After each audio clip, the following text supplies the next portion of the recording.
All right, a good Wednesday to you. Thanks for jumping in here and joining us for the Fox 26 weather update. I'm meteorologist John Dawson, and when we get to Wednesday, we like to jump ahead sometimes. At least this is just for me. I like to look ahead, and the weekend seems to be a little bit more in sight once we get to Wednesday. And unfortunately, the weather on the weekend is not going to be as great as what we've got happening, well, at least for the rest of the week. So if you've got some outdoor plans, might need to kind of bump those up, try to get them done during the week. I think we're going to have some rain Saturday night. So we'll sort of try to time this out if you are already trying to make some weekend plans, kind of see what we are to expect. The temperatures are really going to struggle today to get up into the 80s, but I think we're going to get there because I think all these thick clouds, I think we're going to get a little bit of a peak, a break here and there, and that'll going to allow those temperatures to move back up into the 80s, but not going to get too far up into the 80s because these clouds are really going to slow things down. And our winds have continued to pick up a little bit from the southeast at around 15 miles an hour. So our lows this morning were not very low at all. Our temperatures were only able to drop down into the mid 70s, and we're continuing to run well above our seasonal numbers. Now, especially in the mornings. Normally, around 60 degrees or lower 60s is where we'd expect to find that overnight low this time of the year. So we're a good at least 10 degrees warmer than where we seasonally would expect to find our temperatures in the morning. Maybe even as high as 12 degrees warmer on some of these locations. So very mild in the morning. Now in the afternoon, yes, we're above average, but normally we're about 80 degrees. And so we're only talking maybe 4 or 5 degrees above average in the afternoon. It's not quite as much overall. So still, this is yesterday's high temperature, but it's pretty much what we're expecting to do today. So we do have some folks who have already hit 80, or let's say Sugar Land has already hit 80, 79 at Hobby Airport. These are current temperatures, and look at all this cloud cover. Our satellite imagery really showing that quite well. Now, this week, all the stormy activity has been well to the north of the United States and the northern portions of the United States. Last week, it was all along the Gulf Coast, but we've got the Ohio Valley region now really preparing for some of those strong storms. The Storm Prediction Center's severe weather outlook highlighting this area in yellow, a 2 out of 5 chance that we're going to be looking for some of these storms to be popping up. We're continuing to already see some kind of move around.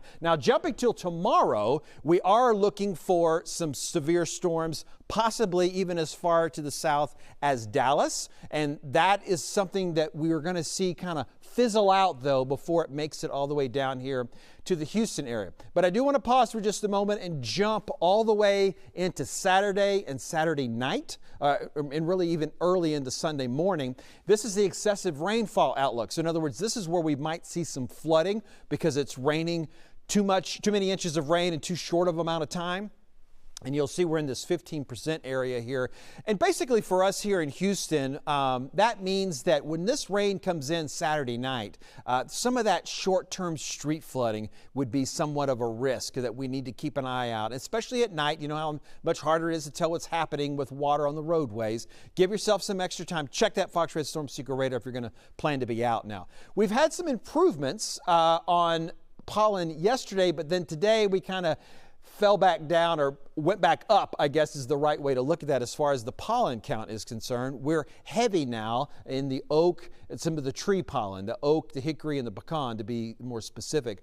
Seeing those levels go back up. Our grass pollen also is still at the heavy levels. Look at the amount of rain that we're looking at for the next 5 days. So when I was talking about that excessive rainfall outlook, this is why, because we're looking for, in some parts of the state, maybe over 5 inches of rain in the next 5 days. That could cause some problems if it really comes in a short amount of time. But we are going to spread it out a little bit. Not looking for much rain today here in Houston. Maybe an isolated shower tomorrow. We get a little bit more scattered again. Thursday, Friday, showers as a possibility. Once we get into Saturday and Sunday, that's when we've got more of a mechanism to really create some of these heavier downpours, as well as the stronger storms with the potential maybe even for some of those severe storms. It is the time of the year to sort of see this happening. We'll see how we unfold over the next couple of days. Here's that accumulation once again, kind of timing that out a little bit and a little more zooming in on what we're talking about. So right now our computer model is really putting Houston, Southeast Texas, the Fox 26 viewing area, on the edge of where this really intense rainfall is. So this will move around a little bit over the next couple of days as we get, closer into the Saturday night time frame. But right now we're still looking for half an inch to an inch of rain for the majority of us. Isolated spots more than that, and then back towards central Texas is where we're really expecting to pile things up. Great, here's that forecast, that short term. We're looking to be muggy for the rest of the day. I've been trying not to use the word muggy, but we're in it now for sure. Cloudy skies, a little lighter of a breeze than what we had yesterday, but then in the overnight hours, a chance for a shower, breezy conditions possibly overnight, and then with us kind of catching the tail end of a front, we won't really see much of a temperature change, but I do expect a little drier air to kind of squeeze back in, and that means hopefully a little bit more sunshine, maybe partly cloudy skies instead of those mostly or overcast skies even. All right, so taking a look at what's happening across the next 7 days, we've got a 20% chance of rain on Thursday and Friday, just a little less stability overall, and then Saturday and Sunday, that's when we're going to continue to watch for that front and that storm system kind of move in, and then we'll look for some clearer skies, some more sunshine once we get back on Monday and Tuesday, back into the work week for sure. All right, we've got about 24 or 5 minutes until we get to our Fox 26 News at noon. We'll expect to see you then.